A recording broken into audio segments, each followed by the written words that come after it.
하나님 말씀 전하도록 하겠습니다. 지금 12시 25분이니까 제가 초스피드로 말씀을 잘 전하도록 하겠습니다. 우리 교회가 오늘 설립 58주년입니다. 1967년 9월 20일 630 스파다냐 에베뉴 토론토 다운타운에서 초창기 이민자 75명이 모여서 한국인들이 모인 최초의 장로교회로 저희 교회가 시작되었습니다. 그리고 58주년을 오늘 우리가 맞이하게 되었습니다. 한번 사진을 보여주시면요, 바로 이분들이 첫 창립 예배 때 찍은 사진입니다. 우리 교회 파이어니어 개척자들입니다. 우리가 항상 기억했으면 좋겠습니다. 우리 50주년 때, 지금부터 8년 전에 50주년 때 영상을 하나 만든 적이 있어요. 저 처음 시작한 낙스교회 찾아가서서 초창기 멤버들이 영상을 만든 것이 있는데요, 한번 그 영상의 일부를 같이 봤으면 좋겠습니다. 58년 전에 이야기 속으로 한번 같이 들어가 봤으면 좋겠습니다. 그때 당시에는 온 교인들이 그래서 다 매일같이 선수 일을 많이 했죠. 아침에 일찍 와서 우리가 예배 볼 수 있는 장소를 만들어야 되니까 의자도 놓고 카펫도 또 좀 깔아야 되는 그런, 그때는 그 어려움이라는 거는 생각지도 않고 이민 생활에서 우리가 그 한국말로 예배를 드릴 수 있다는 그 과정이 너무너무 기쁨에 넘쳐서 그 어려움을 다 생각 안 하고 한 것 같습니다. 그리고 예배 시간에 첫째 아주 좋았던 거는 오래간만에 한국어 설교를 들으니까 얼마나 감동이 되는지 모르겠어요. 그때 예수 그리스도가 누구인지 감동 속에 들으니까 참 머릿속에 가슴속에 와 닿는 것 같아서요. 그리고 특히 찬양대의 찬양이 우리들이 한국에서 하던 것 같은 그 찬양이니까 따라서 부르니까 얼마나 좋았는지 정말 감개무량합니다. 그 시기가. 지금도 우리 교회가 교회 행사가 있을 때마다 여성교회들께서 복에서 그렇게 많은 일을 하셨듯이 그때 당시에 또 그 여성교회가 성립이 돼가지고 모든 그 교회 행사 때마다 도와줬고, 제가 28살에 이민 왔고요. 그 당시 저희가 도착하니까, 교회 출석하니까 이미 청년회는 조직되어 있었습니다. 그 당시 우리 교인들의 이게 연령을 보면은 대개 20대 후반, 30대 초반, 그러니까 거의 다 청년회 멤버였습니다.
우리가 박수 한번 보내드릴까요? 감사합니다.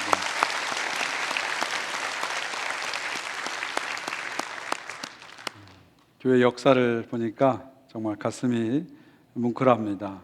우리 김정수 권사님 첫 창립 멤버도 계시고, 우리 초창기 우리 장로님 권사님도 거기 나오시는데 너무 감격스럽습니다. 감격스럽습니다. 우리 역사를 잊은 민족은 망한다 그러잖아요. 우리가 항상 역사를 기억하면서, 하나님의 은혜를 기억하면서 새로운 역사를 써갔으면 좋겠습니다. 특별히 이번에 19번의 시무권사님들을 임직하게 돼서 너무 감격스럽고 감사드립니다. 이제 우리 시무권사님들이 또 새로운 이름으로 새롭게 헌신할 것이라고 저는 기대합니다. 저는 요즘 손흥민 축구 보는 재미에 삽니다. 손흥민이 이번 주는 몇 골을 넣을까 늘 그거만 봐요. 지난 어제도 그냥 51초 만에 한 골을 넣어버리잖아요. 게임 시작하지 51초 만에 한 골을 넣어버리잖아요. 그래서 야, 북미에서 손흥민 뛰니까 막 갑자기 저도 어깨가 으쓱으쓱하고 너무 좋습니다. 여러분, 손흥민 선수 대단한 선수죠. 클래스가 다른 선수예요. 근데 손흥민 선수의 최고의 장점이 뭐냐면 양발을 다 쓴다는 거예요. 양발, 오른발, 왼발을 다 쓴다는 겁니다. 그래서 왼발로도 오른발로도 정확하고 강력한 슈팅을 쏜다. 이게 손흥민 선수의 장점입니다. 제가 왜 갑자기 축구 얘기를 하냐면 이제 우리 교회가 왼발은 우리 안수 집사님, 오른발은 시무권사님, 우리 양발로 뛰는 교회가 될 줄 믿습니다. 예. 그래서 당회와 함께 왼발은 우리 시무권사님, 오른발은 안수 집사님 이렇게 함께 투톱이 돼가지고 하나님 나라의 골대를 향해서 쫙 나가는 그런 멋진 시작이 될 줄 믿습니다. 또 감사드리는 것은 우리 김명수 장로님과 우리 김경옥 장로님을 선교사로 파송하게 돼서 너무너무 감사를 드립니다. 아까 말씀하신 것처럼 직장에서도 오랫동안 일하시고 또 교회에서도 오랫동안 수고하셔서 이제는 정말 편안하게 쉬실 그런 나이인데 하나님의 부르심, 거부할 수 없는 하나님의 부르심 앞에 이렇게 순종하면서 나가주셔서 너무 감사드립니다. 여러분, 우리 교회는 2015년에 김광식 시무장로님을 원주민 선교에서 평신도 자비랑 선교사로 파송했죠. 그리고 2017년에 박창근 선교사님 부부를 또 원주민 선교에서 파송했고 이번에 두 분의 장로님을 또 파송하게 된 겁니다. 우리 시무장로님들이 시무할 때도 열심히 하셨지만 은퇴 이후에도 이렇게 하나님 나라를 위해서 띄워주셔서 우리들에게 많은 도전을 주셔서 진심으로 감사드립니다. 특별히 두 분의 헌신이 의미가 있는 것은 우리 교회가 20년 전부터 계속해서 헌신한 선교지의 오랜 순종, 한 방향의 오랜 순종의 열매로 이렇게 나가게 돼서 너무나 감사를 드립니다. 지금까지 우리 교회를 이끌어 주시고 사랑해 주시고 함께 해 주신 하나님께 정말 감사 외에는 달리 드릴 수 없는 그런 58주년을 저와 여러분이 맞이하고 있습니다. 계속해서 주님 오실 그날까지 후회도 없이 후퇴도 없이 우리가 전진하는 하나님 나라 공동체가 되기를 주의 이름으로 축원드립니다. 오늘 민수기가 21번째입니다. 오늘 민수기 21번째 설립주일을 맞이해서 다시 수를 세다 이런 제목으로 여러분과 말씀 나누려고 합니다. 여러분, 민수기가 뭐예요? 민수기, 백성민자, 숫자 기록할 기자죠.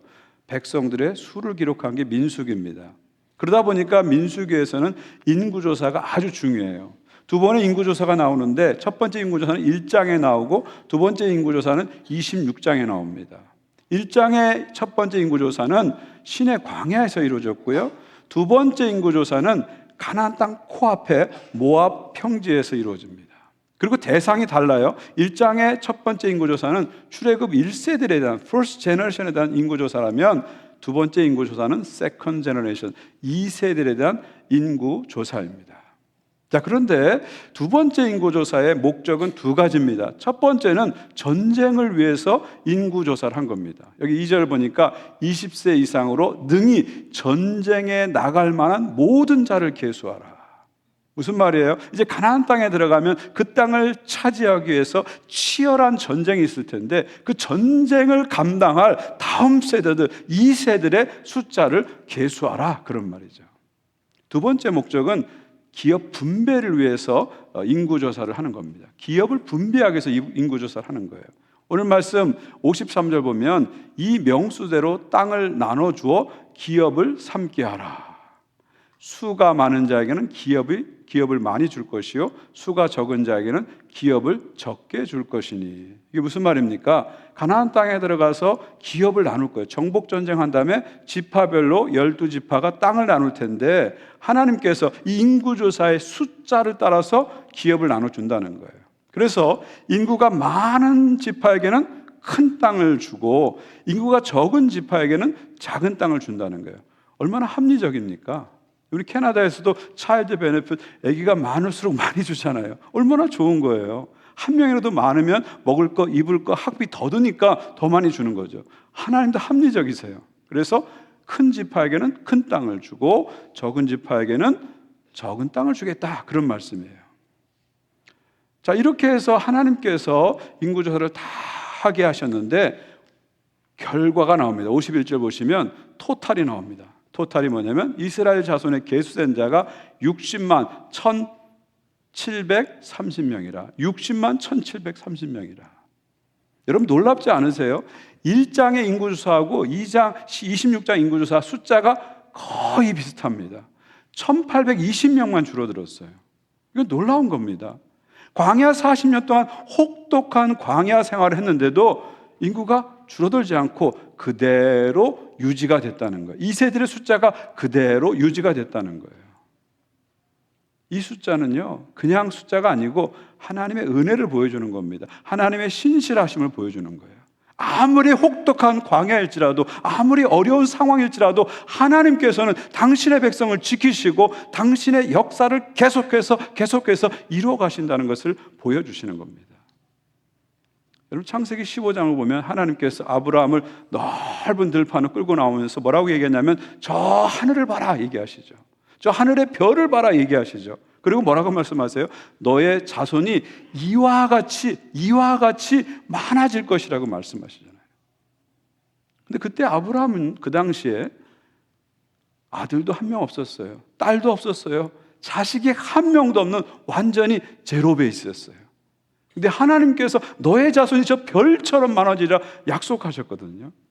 그런데 그 약속이 정확히 400년이 지나서 그대로 이루어져서 장정만 60만 어린이 여자 포함하면 셀 수 없는 민족을 만들어 주신 겁니다. 그리고 혹독한 광야 40년 속에서도 그 약속을 신실하게 지키셔서 60만의 장정들을 세워 놓으신 거죠.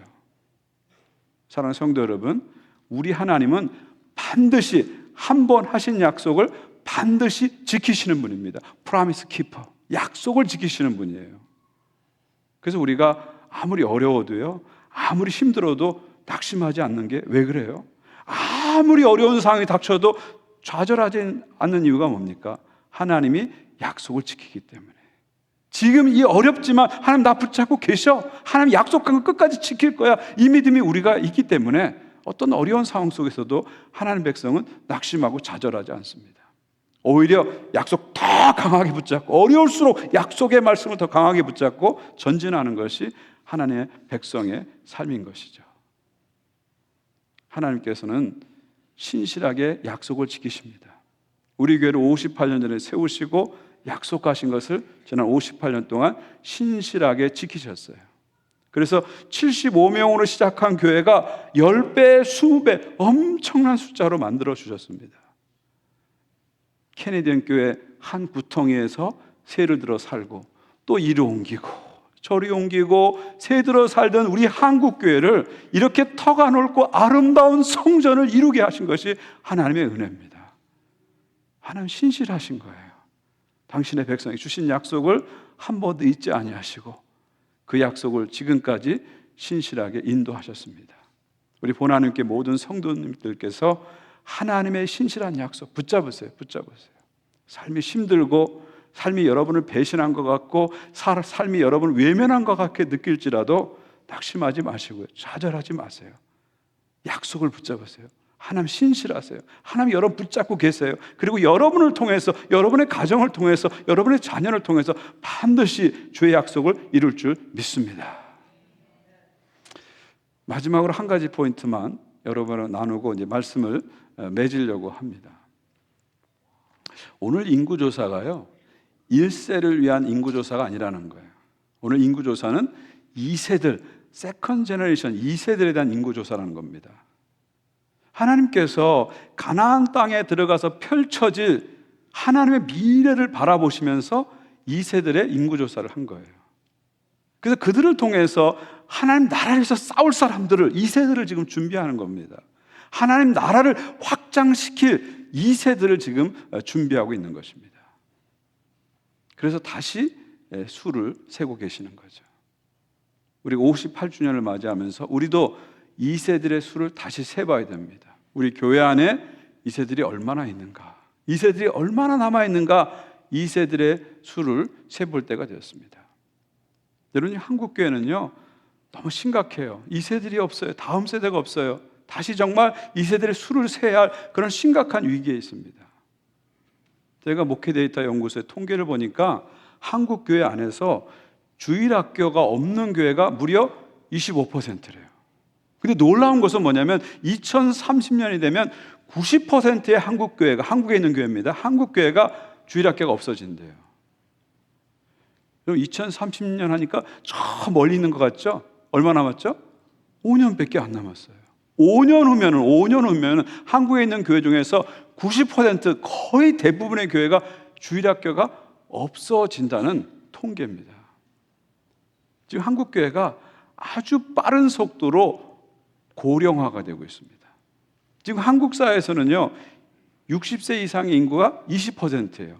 근데 한국교회의 60세 이상의 인구는 49%, 2배가 넘습니다. 그러니까 한국교회가 지금 초고령 사회로 가고 있다. 초고령 사회로 가고 있다는 거예요. 이대로 한 5년만 가면요, 여러분이 지금 캐나다 교회 보고 있잖아요. 백인 교회 보고 있잖아요. 똑같이 한국에 있는 교회가 그렇게 되어갈 것이다. 그런 심각한 위기 가운데 있습니다. 근데 한국에 있는 교회만 그런 게 아니라 우리 이민교회들, 토론토에 있는 이민교회도 마찬가지입니다. 캐나다에 있는 이민교회도 마찬가지예요. 올해 5월에 우리 미션 캐나다에서 캐나다 전역의 145개 교회에 대한 설문조사를 했는데 그 결과가 충격적입니다. 145개 교회 중에서 중고등부, 아동부가 10명 미만인 교회가 무려 105개예요. 105개. 105개 교회가 10명이 안 돼요, 아이들이요. 근데 더 놀라운 것은 그 105개 중에서 아예 중고등부, 아동부가 없는 교회가 무려 50개나 된다는 거예요. 상당히 충격적인 통계입니다. 145개 중에서, 5개 교회 중에서 아동부가 100명이 넘는 교회는 딱 4개 교회밖에 없어요. 4개 교회밖에 없습니다. 사실 우리 이민교회가 심각한 위기를 겪고 있습니다. 점점점 2세들, 다음 세대를 잃어버리는 그런 어려움을 우리가 겪고 있습니다. 비상 상황이죠. 비상 상황이죠. 그래도 우리가 감사한 것은 우리 교회는 2세들이 많이 찾아오는 교회입니다. 여러분, 지난주 주부 통계 보시면 우리 아동부만 해도 180명이에요. 지난주 예배드린 아이들이. 중고등부가 160명이고요. 청년터가 43명이고 우리 영어권 회중이 177명이 예배드렸어요. 감사한 거죠. 감사한 거죠. 우리 교육부서는요, 코로나 이전으로 다 회복됐어요. 인원들이 다 회복됐어요. 회복된 정도가 아니라 대부분의 부서들이 수적으로 엄청나게 부흥을 했습니다. 부흥을 경험하고 있어요. 여러분, 이것이 그냥 당연한 게 아니고요, 엄청난 하나님의 은혜입니다. 하나님께서 우리 교회를 사용하시고자 엄청나게 복을 주신 겁니다. 엄청나게 복을 주신 겁니다. 그리고 우리 교회가 그래도 2세들을 늘 생각하면서 2세들을 밀어주고 2세들과 함께 했기 때문에 오늘 이런 결과가 있겠다, 이런 열매가 있었다, 그렇게 생각을 합니다. 계속해서 여기에 만족하지 말고요, 우리 2세들, 다음 세대를 계속 키워내고 밀어주고 앞으로 나가는 그런 교회가 되어야 합니다. 우리 영어권 중고등부 이제 사역자를 우리 아직도 못 구하고 있어요. 6월부터 6월, 7월, 8월, 9월이니까 거의 4개월 동안 우리 영어권 중고등부 풀타임을 못 구하고 있습니다. 안 구한 게 아니라 못 구하고 있어요. 뭐 10개 이상의 신문에, 광고에, 인터넷에 많은 광고를 냈어요. 그리고 저도 그렇고 강준수 목사님도 그렇고 얼마나 많은 전화 통화와 만남을 했는지 모릅니다. 그런데 그 결과 우리는 아직도 유스 패스터를 못 구하고 있습니다. 여러분, 많이 기도해 주세요. 많이 기도해 주세요. 감사한 것은 우리 김현주 전사님이 시간을 더 늘려가지고 지금 사역을 해주셔서 큰 어려움 없이 중고등부 학생들이 잘 지내고 있어요. 많이 계속해서 모이고 있습니다. 여러분, 심각한 문제입니다. 이제 영어권 사역자, 교육부 사역자를 구하기가 너무 어렵다는 거예요. 너무 어렵다는 거예요. 우리 교회만 그런 게 아니라 토론토에 있는 담임 목사님들 만나면 똑같은 얘기를 다 하세요. 영어권 사역자 못 구해, 교육부 못 구해, 2세 사역자 없어. 똑같은 얘기를 해요. 저는 캐나다만 그런 줄 알았어요. 작년 초에 제가 뉴저지에서 한 10개 교회 목사님들하고 중견 목사님들하고 컨퍼런스 2박 3일 했는데 거기서 똑같은 얘기 하더라고요. 미국도 뉴욕도 그렇고 LA도 그렇고 아틀란타도 그렇고 2세 사역자, 영어권 사역자가 너무 없어서 다들 고민이래요. 왜 이렇게 됐을까요? 왜 한인교회 다음 세대를 담당할 교역자들이, 목사님들이, 전사님들이 없게 되었을까요? 왜 그렇게 되었을까요? 그 이유는 딱 한 가지입니다. 이제 2세들이, 1.5세들이 신학교를 안 가는 겁니다. 목회자를 안 되는 거예요. 그래서 사역자가 없는 겁니다. 왜 이런 일이 미국과 캐나다 한인교회 안에 일어나게 됐을까요? 왜 이런 현상이 일어났을까요? 한번 우리가 생각을 해봐야 됩니다. 제가 최근에 읽은 책 중에 재밌는 책이 하나 있는데 책 제목이 천재의 지도입니다. The Geography of Genius. 천재의 지도. 이 책은요, 이런 얘기를 합니다. 각 시대마다 어떤 특정한 도시에서 천재들이 많이 나타났다는 거예요.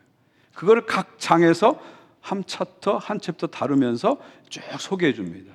예를 들면 고대 시대에는 그리스의 아테네에서 철학자들이 많이 나왔대요. 철학의 지니어스들이 많이 나왔대요. 소크라테스, 플라톤, 아리스토텔레스 철학자가 많이 나왔대요.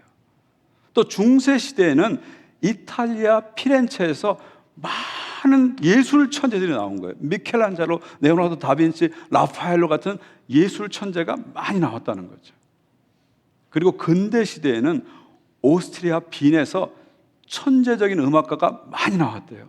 모차르트, 베토벤, 하이든 같은 천재적인 음악가가 많이 나왔대요.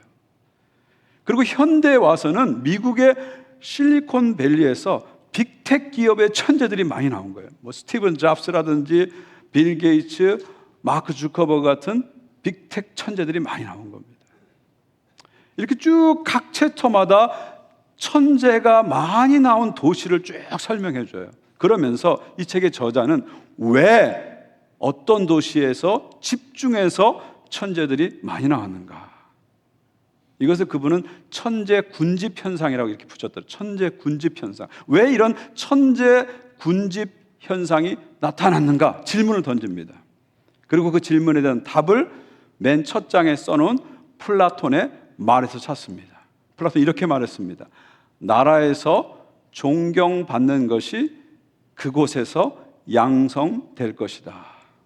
What is honored in a country will be cultivated there. 나라에서 존중받는 것이 그곳에서 양성될 것이다. 이거 놀라운 진리입니다. 놀라운 진리예요. 우리가 가슴 깊이 한번 생각해 볼 진리입니다. 아테네에서 철학자를 존중하니까 철학자가 나오는 거예요. 피렌체에서 예술가를 존중하니까 거기서 예술가가 나오는 거예요. 빈에서 음악가를 귀하게 여기니까 음악가들이 나오기 시작하는 겁니다. 실리콘밸리에서 이노베이션, 혁신을 존중하니까 혁신가들이 나오는 겁니다. 그럼 우리가 어떻게 해야 될까요? 우리 교회 안에 2세들이 많이 나오려면 2세들을 존중해야 되죠. 우리 교회 안에 2세 사역자가 많이 나오면 그들을 존중해 줘야 됩니다. 2세들을 존중해 주고 2세 사역자를 존중하고 대우할 때 2세들이 나타나고 2세 사역자가 나타나는 거죠. 여러분, 사람하고 돈하고 아이디어는 존중받는 곳으로 흘러갑니다. 맞죠? 돈을 소중히 여기면 돈이 글로 흘러간다니까요. 저 같은 경우는 아이디어로 먹고 사는 사람이기 때문에 맨날 아이디어, 책 보고 영화 보고 맨날 아이디어. 그러니까 아이디어가 저한테 와요. 아이디어를 제가 소중하니까 아이디어가 저한테 흘러옵니다. 어떤 사람은 사람을 소중하게 여겨요. 그럼 사람들이 그쪽으로 몰려가잖아요. 돈하고 사람하고 아이디어는 소중하게 여기는 곳에 흘러가서 거기 머무는 것이죠. 우리가 2세들을 소중하게 여기고 2세 사역자들을 소중하게 여기면 2세들이 흘러오고 2세 사역자들이 흘러오는 것입니다. 저는 우리 본하나님 교회가 정말 2세들이 사라지는 이 현실 속에서 2세들을, 다음 세대를 더 소중히 여기고 그들에게 더 많이 투자하고 그들을 더 많이 위해서 기도하고 더 많이 지지해주고 또 2세 사역자들, 영어권 사역자들 더 많이 밀어주고 더 많이 기도해주고 더 많이 힘을 실어주고, 그래서 우리 교회 안에서 스피리추얼 지니어스, 영적인 천재들이 많이 나타나기를 주님의 이름으로 축원드립니다. 우리 함께 1세, 2세 마음을 합쳐서 하나님 나라 미래를 향해서 나갑시다. 설립 58주년을 맞이해서 다시 수를 세다. 우리 2세들의 수를 다시 세면서 계속해서 우리 교회 안에서 아름다운 하나님의 사람들이 계속 나올 수 있도록, 하나님의 사역자들이 나올 수 있도록, 목회자들이 나올 수 있도록, 선교사들이 나올 수 있도록, 하나님의 위대한 일꾼들이 나올 수 있도록 함께 힘을 합쳐 나갑시다. 우리 1세들은요 활이고 2세들은 화살입니다. 활 없이 화살이 날아갈 수 없어요. 화살 없는 활은 아무 소용이 없습니다. 우리 1세의 사명은 활이 돼서 하나님의 사람들 2세들을, 다음 세대를 계속해서 하나님의 영광을 위해서 쏘아 보내는 것, 파송하는 것, 이것이 우리의 사명입니다. 우리 본하나님 교회가 주님 오신 그날까지 다음 세대를 키우고 세워서 하나님 나라 역사를 계속 이어가는 그런 아름다운 공동체가 될 수 있기를, 또 여러분이 될 수 있기를 주님의 이름으로 축원드립니다.